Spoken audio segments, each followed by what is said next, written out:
para o senhor. Eu estava naquela operação que o senhor contou agora, na palestra do salão de festas. Eu estava lá, eu fui ouvir o senhor. Ah, o senhor estava lá? O senhor ouviu a palestra? Ouviu. Ele ficou mais tranquilo que não era um ladrão, era um fã.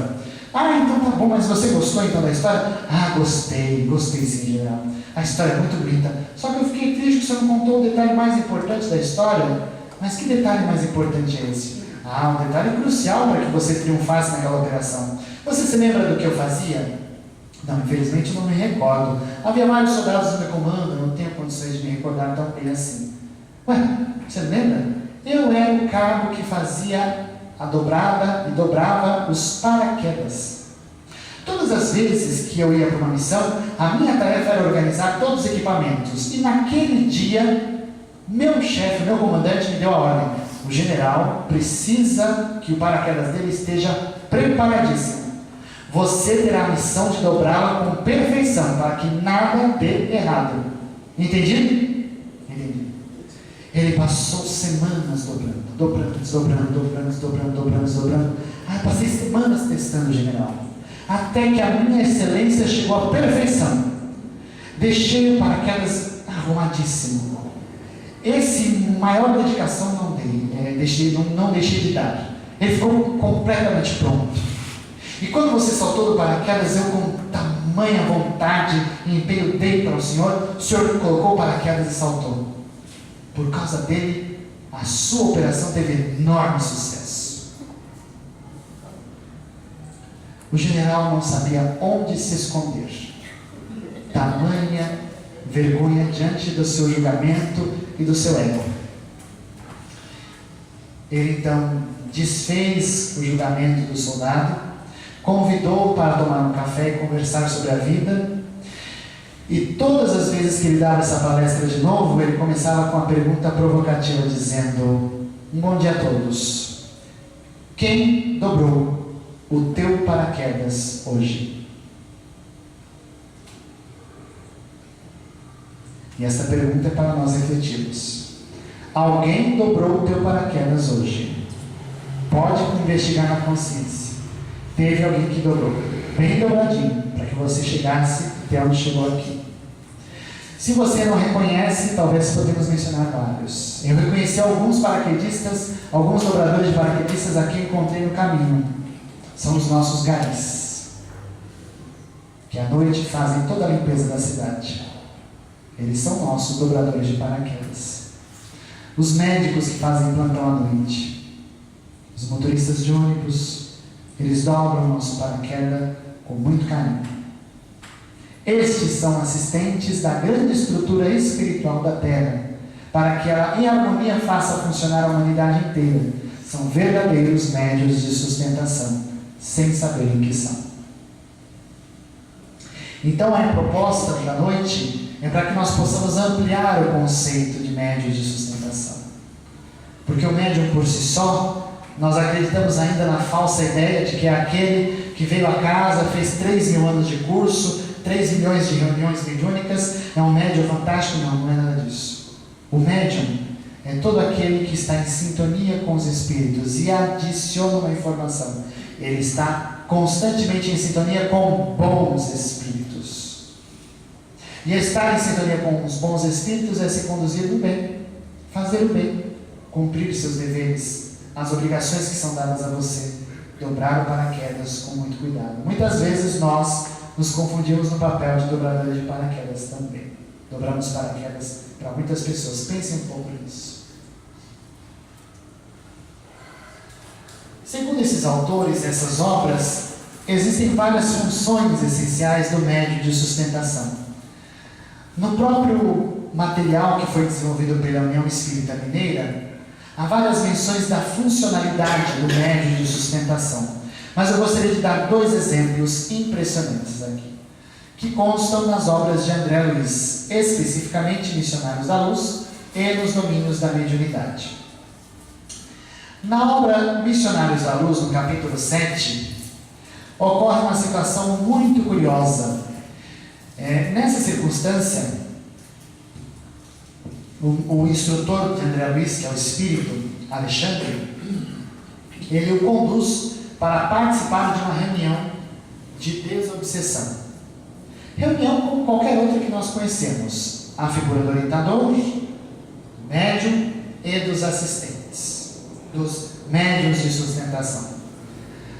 O espírito Alexandre, que é o mentor de André Luiz, ele assume a posição de instruir o orientador. Ele vai influenciar em pensamento espiritual os pensamentos do orientador, para que ele possa orientar corretamente o médium no mundo físico. Porque o médium no mundo físico vai receber um espírito muito endurecido, que merece receber o auxílio naquele instante. É um espírito muito endurecido e que não aceita conversas muito claras a respeito de perdoar, de reconhecer que era vingativo, que era egoísta. Vejam que a história vai ao encontro daquilo que o nosso companheiro leu, a respeito de usarmos a mediunidade como ferramenta de reestruturação da destruição que causamos com vingança, com ódio, com egoísmo. O Espírito se manifesta e ele é muito arredio. Alexandre, o instrutor, orienta muito bem o doutrinador, o orientador do mundo físico. Mas André Luiz percebe que a instrução não é suficiente. É preciso comover a figura do Espírito que está ali se manifestando através do médium. Então, uma estratégia muito interessante, o mentor Alexandre fala: André, vibre muito firmemente junto com os outros que estão aqui em favor do nosso irmão. Eu vou me ausentar por alguns instantes. E destacou um companheiro dele, extremamente gabaritado, tão quanto ele é, para estar no seu lugar orientando o dirigente da reunião. E ele se ausentou, desapareceu da reunião. Instantes depois ele voltou. Ele voltou com a figura da mãe desencarnada do espírito que estava se manifestando. Só que o espírito estava tão endurecido, tão amargurado, tão com sentimentos ruins, que ele não enxergava a figura da mãe. Então, para que ele pudesse ver, veja só, mãe e filho desencarnados, o filho não consegue nem enxergar a figura da mãe, tamanho endurecimento moral que existe dentro dele. Então Alexandre pede para que os espíritos na reunião junto com André e os amigos e os médiuns de sustentação doem fluidos espirituais para materializar para o espírito desencarnado a figura da mãe, para que esta possa ajudá-lo. E aí a intercessão, a assistência acontece. A narração é muito bonita, mas o destaque está ali, ó. Enquanto tudo isso ocorria, vários ajudantes de serviço recolhiam as forças mentais emitidas pelos irmãos presentes, inclusive as que fluíam abundantemente do organismo mediúnico, o que, embora não fosse novidade, me surpreendeu pelas características diferentes com que o trabalho era levado a efeito. Com os raios e energias de variada expressão emitida pelo homem encarnado, podemos formar certos serviços de importância para todos aqueles que se encontrem presos ao padrão vibratório do homem comum, não obstante permanecerem distantes do corpo físico. Veja que interessante. E aí o destaque que eu dou é aquilo ali, ó. Abundantemente fluíam do organismo mediúnico. André Luiz não coloca dizendo que é apenas do médium o fluido surgiu. Não é apenas do orientador que o fluido emergiu. Foi de todos os médiuns em conjunto que os fluidos foram captados para materializar ao espírito obsessor a figura da mãe, para que ele se comovesse com a figura materna, para que ele pudesse reconhecer o quanto ele carecia de carinho e de amor. E a figura da mãe aparece e começa a falar um diálogo muito terno com ele, convidando-o ao perdão, a redimir os seus erros, a buscar partir para novas perspectivas. E é nesse ponto que ocorre a sua transformação. É um exemplo de mediunidade de sustentação. Veja a importância do médium de sustentação. E aí um outro exemplo mais adiante, mais ou menos na mesma história, só que dessa vez são amigos. Um tem o seu companheiro do lado, são desencarnados, e um quer ajudar o outro porque o outro é muito endurecido, não reconhece o quão equivocado ele é. Então ele se apresenta na reunião, mais uma vez, a reunião muito endurecido, não reconhece, não se ajuda, não se ampara. Então o instrutor convida André Luiz para que ele junto com os demais médiuns de sustentação, materializem uma tela espiritual, como ele narra aqui, através de uma tela semelhante a uma fibra muito tênue, uma linha tenuíssima formada de uma fibra que projetava uma tela no mundo espiritual, semelhante a um projetor. E nesse projetor começou a se apresentar para o espírito as cenas do cotidiano da vida dele que ele se equivocou, para que ele tivesse clareza patente o quanto que ele havia errado. Até que em um determinado momento ele pede para que fechem a tela. Ele não quer ver mais aquilo. Ele reconhece finalmente que ele se equivocou. E aí André Luiz com os instrutores fala: veja, mas se estamos à frente de um condensador de forças, precisamos concluir que o êxito do trabalho depende da colaboração de todos os componentes do grupo. E aí o assistente falou: exato, as energias ectoplasmáticas, que são os fluidos espirituais projetados através das vibrações dos encarnados, dos médios encarnados, elas são fornecidas pelo conjunto dos companheiros encarnados. Todos eles fornecem essa energia. Por isso que Silva e Clementino necessitavam do concurso geral para que a máquina do serviço funcione tão harmoniosamente quanto seja possível. Foi uma máquina que eles trouxeram, que ela, máquina espiritual, e essa máquina, através da força energética que os médiuns fluíam, fez funcionar a tela, que projetou as imagens para o espírito desencarnado do que ele havia feito de equívoco. Pela ajuda dos espíritos médiuns encarnados, inclusive os de sustentação, a ajuda pode ser feita. Então está aí uma outra prova da relevância da figura do médium de sustentação.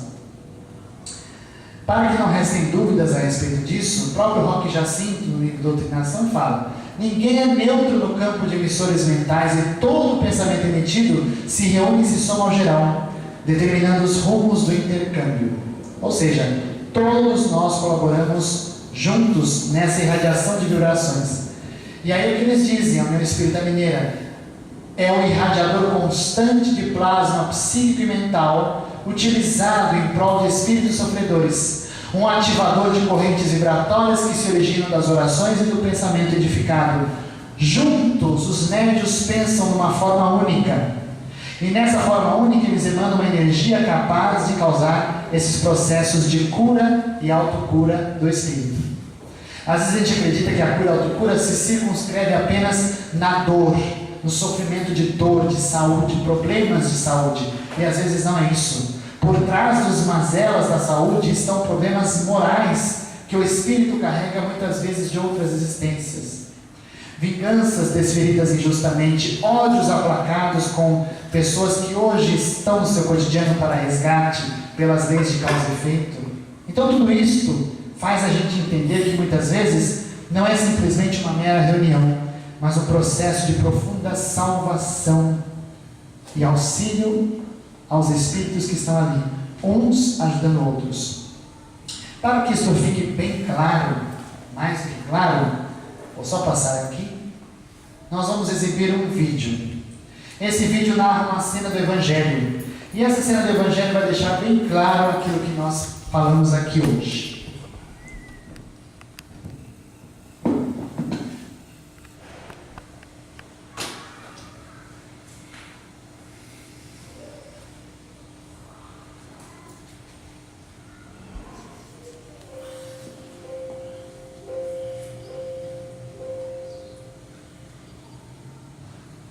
Só exibir aqui na máquina. Ah, não, acho que dá pra... Peraí.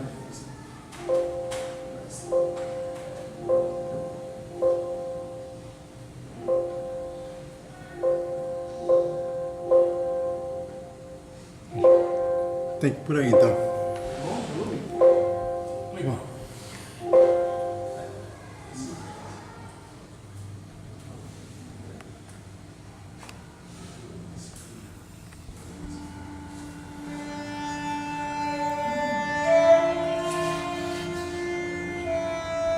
Ouvistes que foi dito, olho por olho e dente por dente. Eu, porém, vos digo que não resistais ao mal.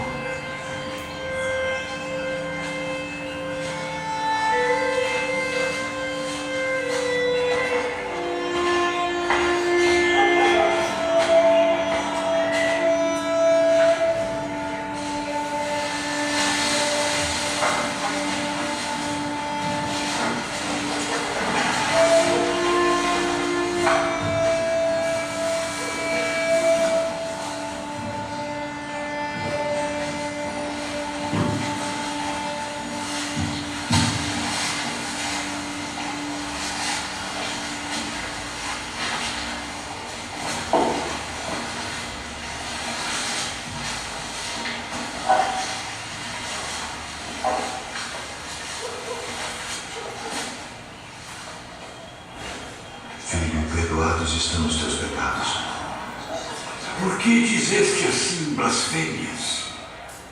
Quem pode perdoar pecados, senão Deus? Por que arrazoais sobre estas coisas em vossos corações? Como é mais fácil dizer ao paralítico: estão perdoados os teus pecados?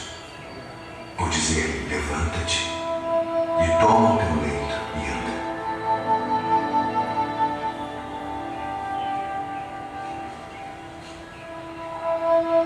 Ora, para que saibais que o Filho do Homem tem na terra poder para perdoar pecados,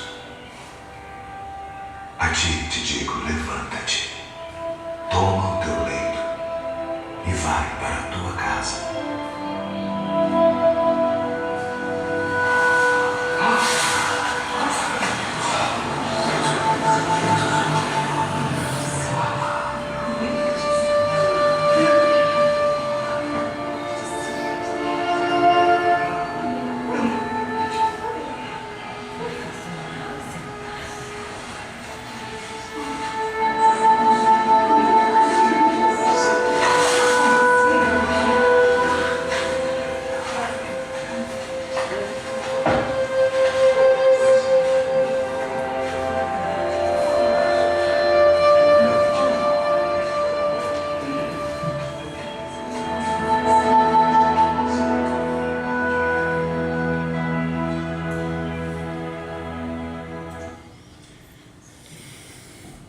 Lindo, não é?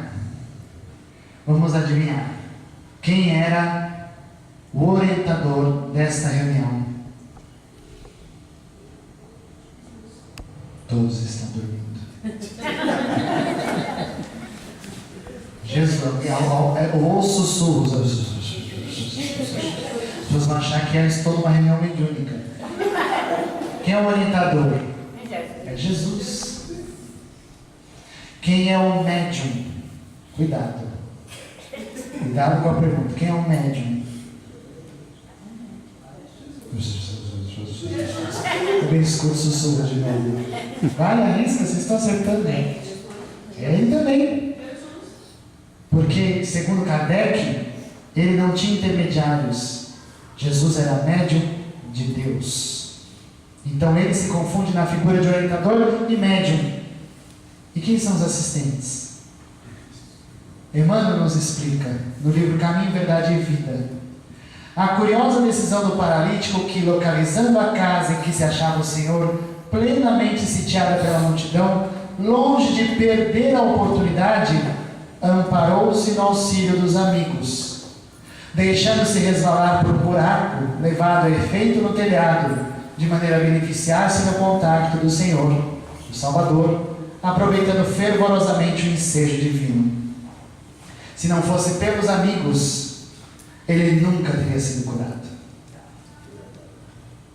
Foram eles que o levaram até lá e que o desceram do teto da casa, porque para entrar não era possível.